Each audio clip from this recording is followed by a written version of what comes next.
Dahil ilang araw na ang nakalipas mula nung pangyayaring ito, naggumulantang sa buong mundo.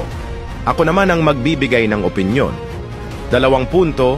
Una, alam ni Duterte na aarestuhin siya bago pa man sila lumipad sa Hong Kong. Imposibleng hindi niya alam yan dahil sa lawak ng kanyang network. Sa kabilang banda, inaasahan ng kabila na tatakas si Duterte.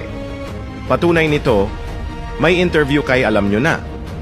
Sinabi niyang si Duterte ay tatakas daw dahil kapag ginawa ni Duterte ang tumakas, masisira ang pangalan niya pati ang mga senatorial line-up niya. Kaya lang hindi yon ang inaasahan nilang mangyari. Imbes na tumakas sa halip, bumalik pa si Duterte sa Pilipinas ng maaga. 2 punto, dahil bumalik nga si Duterte, kinasa na lang nila na ibigay sa ICC si Duterte. Hula ko para patahimikin na lang ng tuluyan. Nakikita naman natin pag si Duterte ang nag-i-endorso 70% panalo. Pangalawang hindi inaasahan ulit.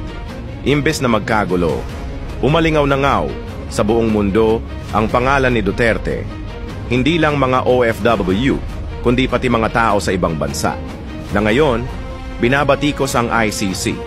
Patunay nito, naglabas sila ng pahayag na hindi daw sila nababahala sa mga peace rally. Kung totoong hindi sila nababahala, bakit sila maglalabas ng ganoong pahayag? Yan ay sign na naghahanap sila ng validation. Ito ay aking punto at obserbasyon lamang. Ang tanong ngayon, sino ang talo?